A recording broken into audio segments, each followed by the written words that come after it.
You guys do service from the sidewalk? No, I'm just wondering what you're videotaping. Oh, just the bank. For what reason? Oh, I don't have to give you a reason. Okay. Thank you.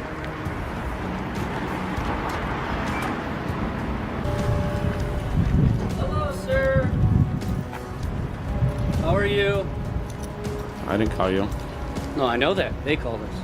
Okay. They're concerned because you're videotaping people inside the bank. Okay. Is there a reason you're doing that? All right, everyone. This encounter begins on a heated note. Almost immediately, an officer threatens the man with jail over nothing more than a camera. Not a weapon. Not an actual offense. Just filming while standing on a public sidewalk in front of a bank, an activity courts have consistently recognized as protected.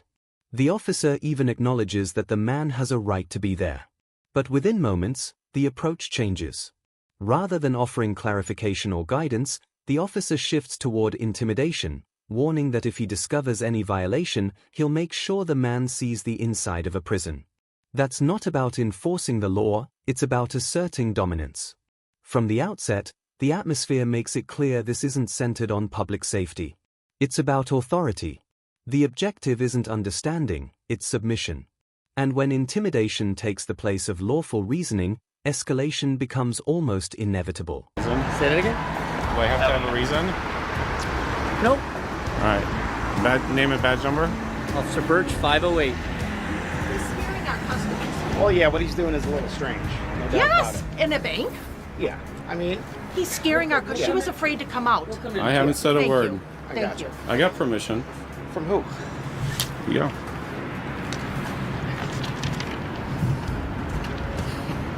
What is it? Oh, well, there you go.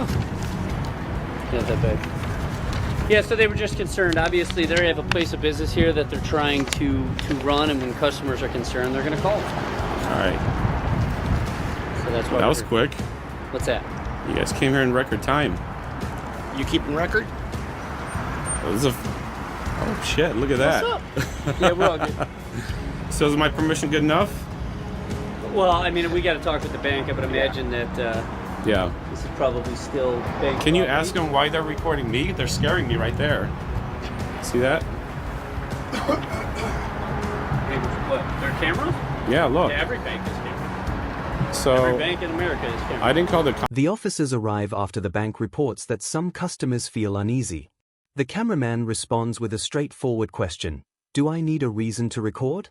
The officer admits that he doesn't. Yet almost immediately, conflicting claims surface. They argue that individuals inside the bank have an expectation of privacy, even though they are visible through windows from a public sidewalk. That's where the confusion begins to build. Remaining composed, the cameraman asks which specific law prohibits him from filming in that location. No concrete statute is cited. Instead, the response shifts to broad, emotional reasoning, statements about people feeling uncomfortable. But discomfort alone doesn't constitute a crime. Acting differently isn't unlawful. And standing in a public place with a camera doesn't erase constitutional protections. No, but you elected to come here. Yeah, but this is public. Right, but you came here, right, knowing that there's surveillance cameras, so... Well, she came here knowing that I'm videotaping too. Well, it wasn't her that was concerned. The lady was already in the bank, then you showed up. No. She came out first. I didn't say a word to anybody. You didn't have to say a word to anybody to make them feel uneasy, right? Okay. So they're concerned because you're videotaping people who do not want to be videotaped. Yeah, but I got permission. That's saw not it. real permission. You need permission for the people you're videotaping to videotape. Oh yeah, what's that law? You can videotape them out here. You cannot videotape them in there. They have an Oh, like- expectation of privacy. Like in this? there. I That's can't do correct. that. That's correct. So if people don't want to be videotaped inside a private entity, they have the right to refuse it. So I can't videotape through the window? You can't videotape into a private business, no. The same I Really? could videotape into your home. That's Okay. the same. They have an expectation of privacy. I think you need to read the law, sir. Telling you why we're here. Why they call. Okay, so I can't point over here. You should not be videotaping people. Okay, inside what are you a gonna do private- about it if I do? If it's catching footage inside, you can't be doing it. Oh yeah, it's catching footage, definitely. All right, then maybe you should stand a little further back. I'll be on the street. Maybe Don't back get up in the that. car. No, you can't tell me where I stand. Okay. Well, here's the Like, thing, dude. go ahead. Like, At this stage, the exchange grows more heated. The officer asserts that recording inside a private business from a public vantage point isn't allowed. The cameraman responds by asking a direct question: which law says that? There's no clear answer, only a pause, followed by an attempt to redirect the argument. The officer then compares the situation to filming inside someone's home, which involves an entirely different legal standard. It's a flawed comparison.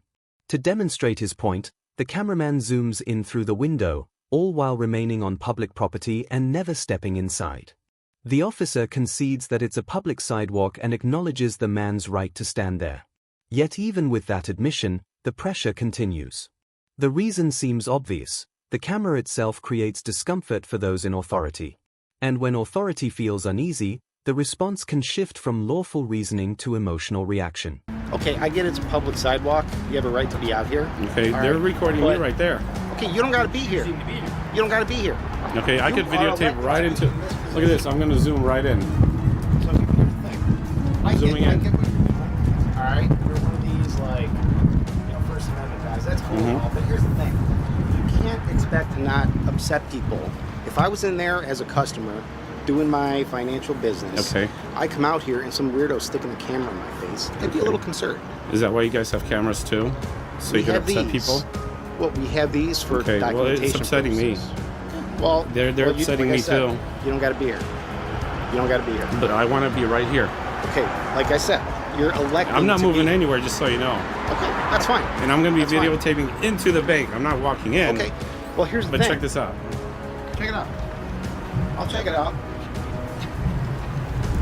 And here's the thing: since you want to be so cool and cooperative, Mhm. if I do find out that you violated any laws, I'm going to show you the inside of a prison cell. Oh, yeah? Yeah.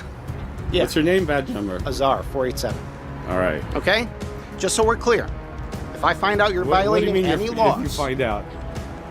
well, you want me to look up the law, right? Yeah, go ahead. That's what I'm going to go do. Okay? Then the warning escalates. The officer states that if he discovers any violation, he'll make sure the cameraman ends up in prison. It's a broad, undefined threat, no specific offense identified, no clear legal basis given. That's the pivotal moment. The cameraman responds by requesting the officer's name and badge number, shifting the dynamic toward accountability. Almost instantly, the officer changes course and says he'll go check the law. When he comes back, the only concrete issue he mentions is trespassing, entering the bank after being told not to, something the cameraman had already agreed would be unlawful. Notice what disappears: the earlier assertion about filming through the windows. No statute is cited. No ticket is issued. The original claim quietly fades away, replaced by defensiveness and sarcasm. The attempt at intimidation didn't hold up once it was questioned. All right? Have fun. Yeah.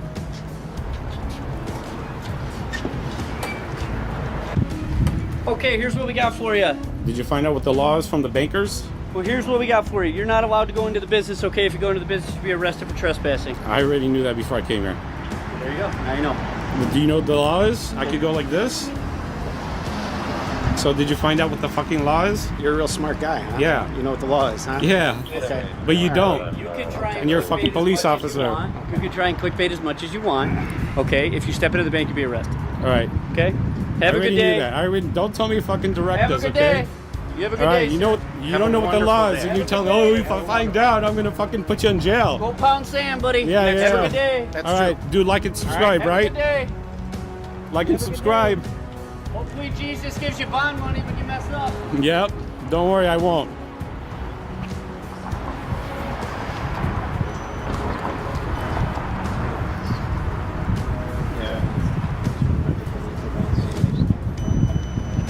So he told me I can't record. The interaction takes on an almost theatrical quality. One officer ridicules the cameraman's subscribe account, trying to undermine him, but ridicule isn't a legal justification. Meanwhile, another officer steps in, noticeably calmer, providing badge information without aggression. The contrast is striking. One reacts emotionally, the other maintains professionalism. Throughout, the cameraman continues recording calmly, pointing out that banks themselves monitor everyone around the clock. Surveillance by businesses is routine, Yet when a citizen does it, it's treated as suspicious. This double standard is at the heart of these encounters. Despite repeated attempts to provoke him, the cameraman remains within the law. No trespassing, no threats, no obstruction. Windows. Because he didn't know what the law is. I told you couldn't zoom into windows when people have an expectation of privacy is what I told you. Well, I just did zoom into windows and I could all day. Okay.